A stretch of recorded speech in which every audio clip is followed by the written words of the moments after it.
प्रिय छात्रों, मैं पुष्पा गुप्ता आपके समक्ष उपस्थित हूँ कृतिका के पहले पाठ माता के अंचल के साथ, जिसके लेखक हैं शिवपूजन सहाय जी।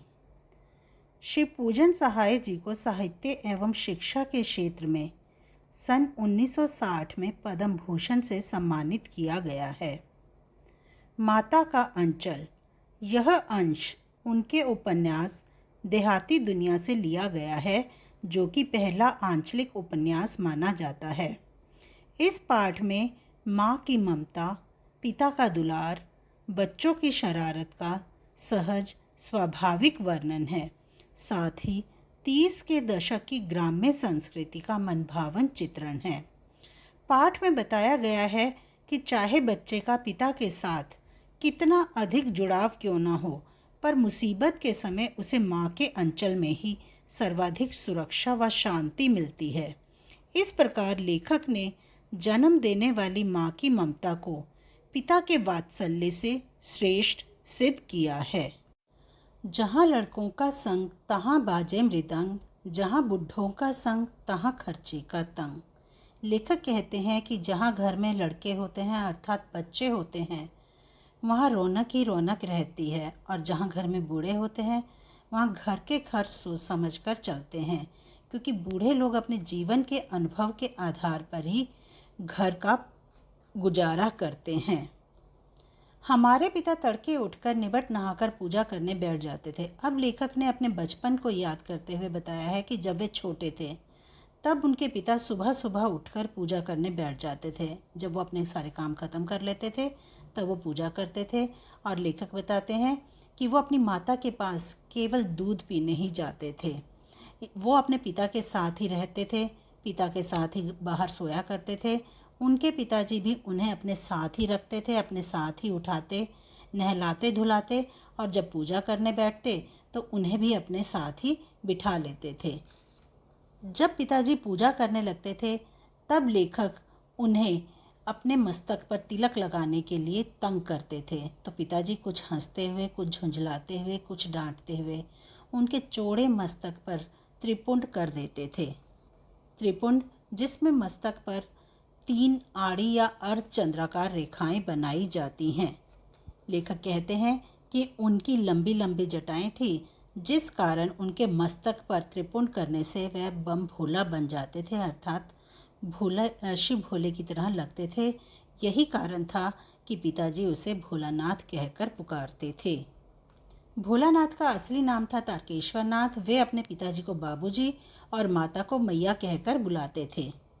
जब बाबूजी रामायण का पाठ करते थे तब भोलानाथ उनके पास बैठकर शीशे में अपना मुख देखा करते थे, और जब बाबूजी भोलानाथ की तरफ देखते तो वो कुछ लज्जाकर, कुछ मुस्कुराकर अपना शीशा नीचे रख देते, जिससे बाबूजी भी मुस्कुराने लगते थे। अपनी पूजा पाठ समाप्त कर वह राम नाम लिखते थे, और अपनी रामनामा बही पर 1000 राम नाम लिखकर वह उसे पोथी के साथ बांधकर रख देते। जब बाबूजी कागज़ के छोटे छोटे टुकड़ों पर 500 बार राम नाम लिख लेते थे तब वे उन्हें आटे की गोलियों में लपेटते और उन्हें लेकर गंगा जी की ओर चले जाते थे, ताकि वो वहाँ जाकर उन्हें मछलियों को खिला सकें। ऐसे समय में बालक भोलानाथ भी उनके साथ ही रहता, वो उनके कंधे पर बैठा रहता। जब वो गंगा में एक एक आटे की गोलियाँ फेंक कर मछलियों को खिलाते तब बालक भोलानाथ हंसता रहता था, और जब वो मछलियों को चारा देकर घर की ओर आते तो रास्ते में जो पेड़ होते थे उनकी टहनियाँ जो झुकी होती थी उन पर बाबूजी भोलानाथ को बिठाकर झूला झुलाते थे। अब लेखक ने बताया है कि जब वे छोटे थे तब वे अपने बाबूजी के साथ कैसे खेलते थे। जब बाबूजी के साथ वो कुश्ती लड़ते थे तो बाबूजी कमज़ोर पड़कर उनको शक्तिशाली महसूस करवाते थे। बालक भोलानाथ उनको हरा देता था और वो खुश हो जाते थे। बालक भोलानाथ उनकी छाती पर चढ़कर उनकी लंबी लंबी मूछें उखाड़ने लगते। तब बाबूजी उनके हाथों को मूछों से छुड़ाकर उन्हें चूम लेते थे। इस प्रकार वह बालक भोलानाथ के आत्मविश्वास को बढ़ावा देते थे। जब बाबूजी भोलानाथ से खट्टा और मीठा चूमा मांगते तब भोलानाथ बारी बारी से अपने दोनों गालों को आगे कर देता, और बाबूजी अपनी दाढ़ी या मूछ भोला के कोमल गालों पर गड़ा देते थे, जिससे बालक भोलानाथ उनकी मूछें नोचने लग जाता। इस पर वह बनावटी रोने लगते थे। इस प्रकार वे दोनों बचपन में खेला करते थे। बालक भोलानाथ अपने पिता के साथ ही खाना खाने बैठते थे। बाबूजी अपने हाथ से ही कटोरे में गोरस और भात मिलाकर भोलानाथ को खिलाते थे, और जब भोलानाथ थोड़ा सा खाकर रुक जाते तो माता उन्हें थोड़ा सा और खिलाने के लिए हट करती। वह बाबूजी से कहती थी कि आप तो अब थोड़ा बहुत खिलाकर ही ये समझते हैं कि बच्चे का पेट भर गया है, और बच्चा भी ये सोचता है कि मैंने बहुत खा लिया, लेकिन आप मर्दों को बच्चों को खिलाना क्या पता। बच्चों का पेट तो माँ के हाथों खाने से ही भरता है, और माँ ही जानती है कि बच्चे को कैसे खिलाया जाता है। यह कहकर माँ थाली में दही और भात इकट्ठा करती और बार बार उसे तोता, मैना, कबूतर, हंस आदि की कहानियाँ सुनाती हुई, उनके नाम लेती हुई यह कहकर भोलानाथ को खिलाती जाती कि तुम जल्दी से यह टुकड़ा खा लो, नहीं तो ये तोता ले जाएगा या मैना ले जाएगी, कबूतर खा जाएगा या मोर आदि खा जाएगा। इस प्रकार इन नामों को सुनते हुए और मैया के अनुसार उनके खाना खाने के कारण भोलानाथ जल्दी से ही खाना खा लेते थे, और फिर खाना खाने के बाद बाबूजी उन्हें कहते थे कि अब तुम खेलने जाओ। तब बालक भोलानाथ अपना लकड़ी का घोड़ा लेकर गली में बच्चों के साथ खेलने निकल जाते थे, और जब माता उन्हें पकड़ लेती थी तब उनके सिर में सरसों का तेल लगाती थी, जिसके कारण बालक भोलानाथ रोने लगता। तब बाबूजी माता पर बिगड़ उठते, लेकिन माँ उनके सिर में तेल लगाकर ही उन्हें छोड़ती थी। उसके पश्चात वह उनकी नाभि और मस्तक पर काजल की बिंदी लगाकर चोटी बनाती और उसमें फूलदार लट्टू बांधकर रंगीन कुर्ता टोपी पहना देती थी, जिससे वो कन्हैया की तरह लगने लगता था, जो बालक भोलानाथ को अच्छा नहीं लगता था, और वह बाबूजी की गोद में रोता सिसकता हुआ बाहर आ जाता था। बाहर आने पर उन्हें अपने दोस्तों का समूह मिल जाता था, जो कि उसके साथ खेलने के लिए तैयार रहते थे, और बालक भोलानाथ भी, जो अंदर से रोते हुए बाहर निकल रहे थे, अपने दोस्तों को देखकर रोना धोना भूल जाते और अपने बाबूजी की गोद से उतरकर उनके साथ खेलने लगते थे। बालक भोलानाथ अपने दोस्तों के साथ मिलकर तरह तरह के खेल खेलते थे। वो लोग चबूतरे के एक कोने को नाटक घर बना लेते थे, और जिस चौकी पर बैठकर बाबूजी नहाते थे उसी को रंगमंच बना लेते थे। उस पर सरकंडे के खंभों पर कागज़ का शमियाना लगाकर मिठाई की दुकान लगाते थे, जिसमें कपड़े के थालों में ढेले के लड्डू, पत्तों की पूरी, कचौरियाँ, गिल्ली मिट्टी की जलेबियाँ, फूटे घड़े के टुकड़ों के बताशे आदि मिठाइयाँ बनाकर सजाते थे। दोस्तों में से ही कुछ लोग खरीदने वाले बन जाते थे और कुछ लोग दुकानदार बन जाते थे। कुछ देर के बाद जब वो इस खेल से थक जाते थे तब वो अपना घर बनाते थे, जिसमें धूल मिट्टी से दीवार और तिनकों का छप्पर बनाया जाता था, दातुन के खंभे बनाए जाते थे, माचिस की डिबिया के किवाड़ बनाए जाते थे, और घड़े के मुहड़े की चूल्हा चक्की, दिए की कढ़ाई, पानी का घी, धूल के पिसान और बालू की चीनी से वे लोग दावत तैयार करते थे। वही लोग दावत तैयार करते थे और वही लोग खाने के लिए बैठ जाते थे। जब वो झूठ मूठ का खाने के लिए बैठते तभी बाबूजी भी वहाँ आकर बैठ जाते, जिनको देखकर वे सब लोग हंसते और अपना घर तोड़कर वहाँ से भाग जाते थे, जिससे बाबूजी हंसने लगते और फिर पूछते थे कि फिर ऐसा भोज कब होगा। कभी कभी वे लोग बारात का भी जुलूस निकालते थे, जिसमें कनस्तर का तंबूरा बनता था और आम को घिसकर शहनाई बजाती थी। चूहेदानी जो टूटी हुई होती थी उसकी पालकी बनती थी, और वे समधी बनकर बकरे पर चढ़कर चबूतरे के एक कोने से चलकर दूसरे कोने में जाकर बारात को ले जाते थे। आंगन के उस कोने को आम और केले की टहनी से सजाया जाता था। वहाँ पहुंचकर बारात वापस आती थी। वापस आते समय चारपाई पर लाल कपड़ा डालकर उसमें दुल्हन को बिठा लिया जाता था। जब हम वापस आते थे तो बाबूजी दुल्हन को देखते थे, और जैसे ही बाबूजी दुल्हन को देखने लगते हम सब बच्चे हंसकर वहाँ से भाग जाते थे। थोड़ी देर बाद हम लोग फिर से इकट्ठे हो जाते थे, और इकट्ठा होने पर अब हम नया खेल खेलते कि इस बार हम खेती करेंगे। बस ऐसा निर्णय लेते ही हम लोग चबूतरे के नीचे की गली को कुआं बना लेते थे। चबूतरा खेत बनता और कंकड़ पत्थर बीज बनते। दो लड़के बैल बुनकर मोट खींचने लगते। बड़ी मेहनत से वो लोग खेत बोते थे। फसल तैयार होती थी कि जो कि पल भर में ही तैयार हो जाती थी। उसी समय फसल काट लेते थे, और काटते समय वो फिर से गाते थे, ऊंच नीच में बई क्यारी जो उपजी सो भई हमारी। फिर उस नकली फसल को एक जगह रखकर उसे पैरों से रोन डालते थे। तब वह मिट्टी के बने हुए बर्तन में सूप बनाते थे और मिट्टी के दिए के तराजू पर तोलकर पैसा तैयार कर लेते थे। इसी बीच बाबूजी आकर फिर से उनसे पूछ लेते थे कि इस साल की खेती कैसी रही। बस उनके इतना पूछते ही वे लोग फिर से अपना खेत खलिहान छोड़कर हंसते हुए भाग जाते। ऐसे ऐसे नाटक वे लोग बार बार खेला करते थे और वहाँ से आने जाने वाले लोग रुक कर उनके तमाशे को देखते थे। बालक भोलानाथ और उसके दोस्तों की यह विशेषता थी कि जब भी वे कोई खेल खेलते थे तो खेलते समय कोई ना कोई गीत अवश्य गाते थे। कभी कभी वे ददरी के मेले में जाने वालों को देखकर भी गाते थे, चलो भाइयों ददरी सत्तू पिसान की मोटरी। कभी कभी वे किसी दूल्हे के आगे चल रही पालकी को देखकर चिल्लाने लगते थे कि जो डोली में बैठी हुई है वो हमारी स्त्री है। इस पर बालक भोलानाथ अपने बचपन को याद करते हुए कहते हैं कि एक बार हमने ऐसा ही कहा था, तब एक बूढ़े वर ने हम लोगों को बहुत दूर तक भगाकर मारा था। ना जाने किस व्यक्ति ने उसे अपना जमाई बनाया था। लेखक बताते हैं कि जब आम की फसल का समय होता था, उन दिनों आंधी आती थी, तो आंधी आने से आम झड़ जाते थे।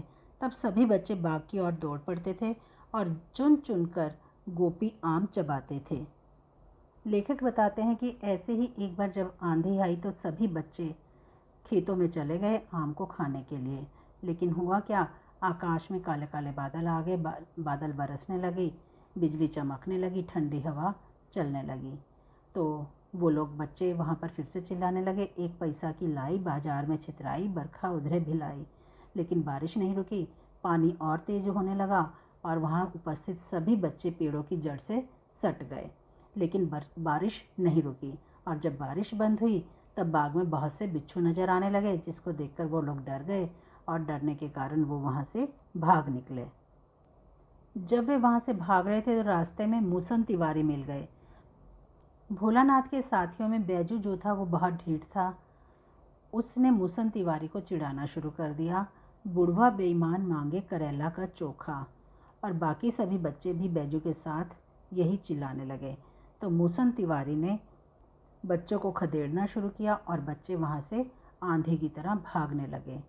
जब हम में से कोई भी बच्चा मूसन तिवारी के हाथ में ना आया तब वे पाठशाला में गए और वहाँ से बैजू और उसके सभी दोस्तों को पकड़ने के लिए 4 लड़कों को भेजा गया। इस प्रकार गुरुजी के सिपाही गिरफ्तारी वारंट लेकर हम लोगों पर टूट पड़े। बैजू तो वहाँ से भाग गया, लेकिन हम लोग पकड़े गए और गुरुजी ने हमारी खूब खबर ली। जब हमारे बाबूजी को यह बात पता लगी तो वे दौड़े हुए पाठशाला में आए, अर्थात हमारे विद्यालय में आए। उन्होंने अपनी गोद में उठाकर हमें प्यार करना शुरू कर दिया। पर भोलानाथ कहते हैं कि मैं प्यार दुलार से चुप होने वाला नहीं था। मैंने रोते रोते अपने बाबूजी का कंधा आंसुओं से भिगो दिया। तब उन्होंने मेरे गुरुजी से प्रार्थना की और प्रार्थना करने पर वह मुझे घर की तरफ लेकर चले। लेकिन जब हम घर की तरफ आ रहे थे तो रास्ते में मेरे साथियों का समूह मुझे मिला। वे ज़ोर ज़ोर से नाच और गा रहे थे। मार पकाई गरर गरर पुआ, हम खाए पुआ ना खेलब जुआ। और उनकी बातों को सुनकर बालक भोलानाथ भी अपना रोना धोना भूल गए और जिद करके बाबूजी की गोद से उतर पड़े और लड़कों के साथ खेलने लगे और वही उनके साथ गाने लगे। तब सभी बच्चे सामने मक्की के खेत में चले गए। वहाँ पर चिड़ियों का झुंड चल रहा था। सभी बच्चे उन्हें पकड़ने लगे पर उनके हाथ एक भी चिड़िया नहीं आई। बालक भोलानाथ कहते हैं कि जब सभी बच्चे चिड़ियों को पकड़ रहे थे तब मैं अलग खड़ा होकर गा रहा था, राम जी की चिड़ई राम जी का खेत, खालो री चिड़ई भर भर पेट।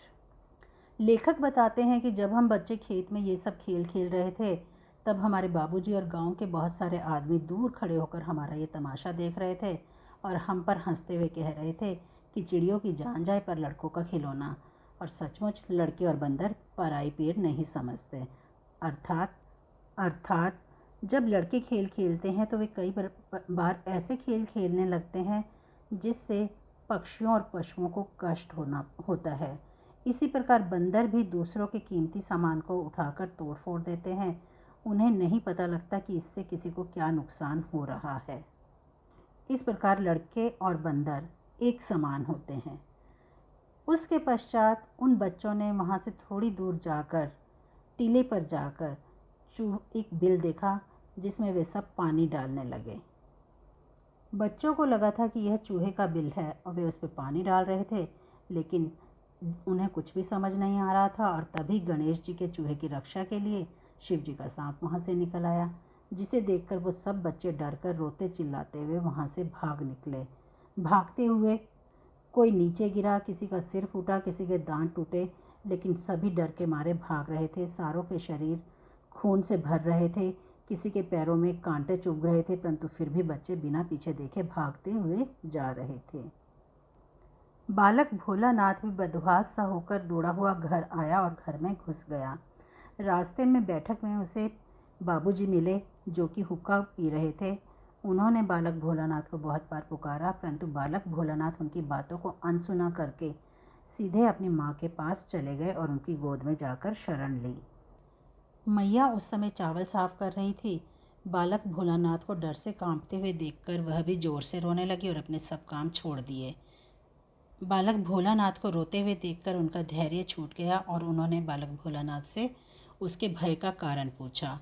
वह बालक भोलानाथ को अपने आंचल में छुपाकर उन्हें चूम रही थी, क्योंकि बालक भोलानाथ उस समय कुछ भी बोलने में असमर्थ थे।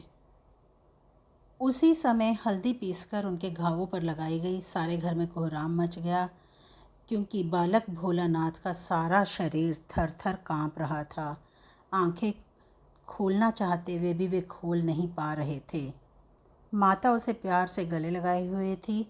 वह उसे बार बार देखकर रो रही थी, क्योंकि बालक भोलानाथ के होठ दर्द के कारण, डर के कारण काँप रहे थे।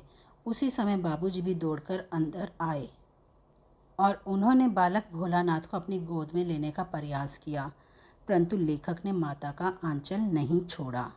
माता के आंचल में जो प्रेम और शांति उन्हें मिल रही थी, वह उसे छोड़ना नहीं चाहते थे। यही कारण था कि वह अपने पिताजी की गोद में भी नहीं गए।